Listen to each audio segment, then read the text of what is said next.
देखिए, किसानों के हित सर्वोपरि है। हमारा देश किसानों का देश है और जब तक हमारे देश का किसान खुशहाल नहीं होगा तब तक हिंदुस्तान खुशहाल नहीं हो सकता। देश की खुशहाली का रास्ता खेत और खलिहान से गया है। हमारे नेता दुनिया में नहीं है। किसानों के मसीहा आदरणीय चौधरी चरण सिंह कहा करते थे कि हिंदुस्तान की तरक्की अगर करना है तो हिंदुस्तान के किसानों को खुशहाल बनाना होगा।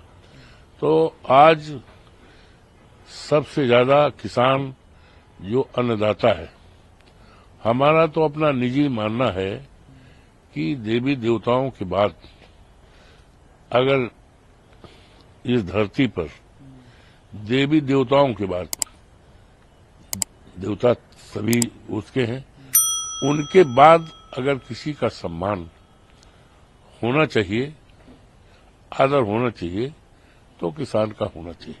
क्योंकि किसान अन्नदाता है, सबका पेट भरता है। लेकिन आज अफसोस है कि भारतीय जनता पार्टी के राज के रहते, डबल इंजन की सरकार के रहते और चलते किसान सबसे ज्यादा दुखित है। आज ठंड शुरू हो गई है, जाड़ा की शुरुआत हो गई है। अफसोस के साथ कहना पड़ रहा है, किसानों की रात खेतों को सांडों से, आवारा पशुओं से बचाने के लिए खेतों और मेढ़ों पर रात उसकी गुजरनी पड़ रही है। इस बात को लेकर हमारे नेता माननीय अखिलेश यादव जी ने और हमने लगातार विधानसभा, उत्तर प्रदेश के विधानसभा में किसानों के फसलों को सांडों से बचाने के लिए, आवारा जानवरों से बचाने के लिए लगातार सवालात उठाए। हमने तो यहां तक कहा था कि 5,000 से ज्यादा किसानों को सांडों ने जान ले ली है। इसके लिए आपके पास क्या योजना है? लेकिन उत्तर प्रदेश की सरकार के पास कोई योजना नहीं है।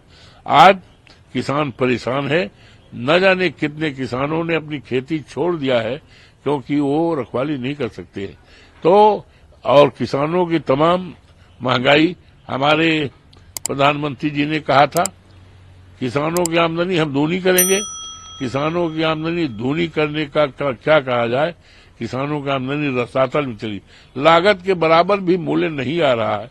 इन तमाम किसान की गलत नीतियों के कारण सरकार की द्वारा जो किसानों के संबंध में नीतियां हैं, किसान विरोधी हैं और किसान अपनी जायज मांगों को लेकर के अगर केंद्र सरकार के पास आना चाहता है, दिल्ली आना चाहता है, कुछ करना चाहता है, तो लोकतंत्र का हित इसी में समाहित है कि किसानों का हित सर्वोच्च रखते हुए उसे आने दिया जाए, उसकी बातों को सुना जाए, उसकी जायज मांगों को पूरा किया जाए।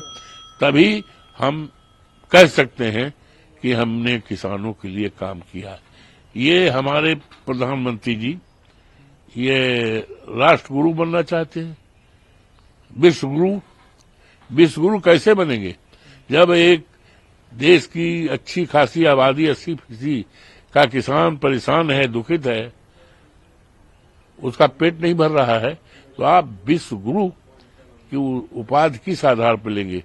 तो इसलिए मेरा निवेदन है इस सरकार से कि अपना किसानों के संबंध में जो उसका किसान विरोधी रुख है उसको त्यागे और किसानों की बातों को सुने और सुन करके उसकी बातों को मान करके किसानों को सुहाल करें।